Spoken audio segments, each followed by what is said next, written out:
طرف پاکستان کے مختلف علاقوں میں انتظامیہ نے جماعت الدعوہ اور اس کے ساتھ منسلک تنظیم فلاح انسانیت فاؤنڈیشن کے زیر انتظام چلنے والے مدرسوں اور بنیادی صحت کے کچھ مراکز کا کنٹرول سنبھالتے ہوئے انہیں محکمہ اوقاف کے حوالے کر دیا ہے۔ یہ کارروائی پاکستان میں انسداد دہشت گردی کے قانون میں ترمیم کے اس صدارتی آرڈیننس کے تحت کی گئی ہے جس کے مطابق ان افراد اور تنظیموں کے خلاف کارروائی کی جا سکے گی جن پر اقوام متحدہ کی سلامتی کونسل نے پابندیاں عائد کر رکھی ہیں۔ پاکستان کی جانب سے یہ اقدام ایک ایسے وقت میں سامنے آیا ہے جب اس سے بین کی گئی تنظیموں کے خلاف کارروائی کے لیے بڑھتے ہوئے بین الاقوامی دباؤ کا سامنا بھی ہے۔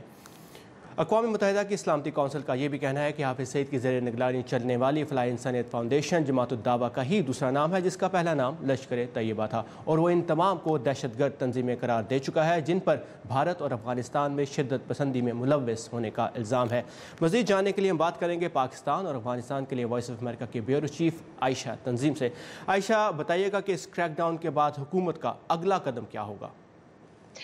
جی ثاقب، ہوتا یہ ہے کہ کوئی بھی پریزیڈنشل آرڈیننس جو ہے اس کی مدت 120 دن ہوتی ہے اور 120 دن کے اندر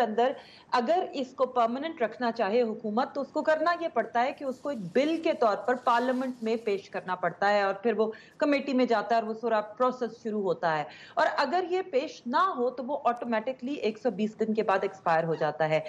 چونکہ 18 تاریخ کو فائنینشل ایکشن ٹاسک فورس کی میٹنگ پیرس میں شروع ہو رہی ہے اور یہ وہی عالمی ادارہ ہے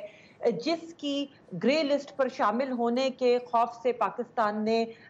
جلدی یہ اقدامات کیے ہیں، تو ہم بہت زیادہ یہ مانیٹر کر رہے تھے کہ اچھا اب آرڈیننس جمعے کو آیا ہے تو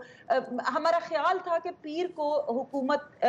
جو ہے وہ یہ لے کر دے گی یہ بل، لیکن یہ کہ آج جمعرات ہو گئی ہے، آج تک یہ بل لے نہیں ہوا۔ کل جمعہ ہے اور آخری ورکنگ ڈے ہے ہفتے کا، اس کے بعد ہفتہ اتوار چھٹی ہوگی اور 18 سے اجلاس شروع ہے، تو اس بات پہ تھوڑی سی ہمیں حیرت ہو رہی ہے کہ یہ ڈیلے کیوں ہو رہا ہے۔ اگرچہ ایک بہت اعلیٰ عہدیدار پاکستانی سویلین سائڈ کے انہوں نے کہا کہ حکومت اس کو ایکٹ آف پارلیمنٹ بنانا چاہتی ہے، لیکن میں نے جب کئی لوگوں کو میسیجز بھیجے جن میں وزراء بھی تھے اور لوگ بھی تھے، اور عموماً میرے میسیجز کا جلدی جواب آ جاتا ہے اور میں نے ان سے پوچھنا چاہا کہ ڈیلے کیا ہے، آپ لوگ یہ بل کیوں پیش نہیں کر رہے، تو آپ یہ سمجھیے کہ ریڈیو سائلنس تھا، مجھے کسی نے جواب نہیں دیا۔ تو صورتحال یہ ہے کہ آرڈیننس کے تحت لیکن کام جاری ہے۔ بالکل، اور دوسری طرف کریک ڈاؤن بھی جاری ہے۔ Thank you Ayesha for these updates from اسلام آباد۔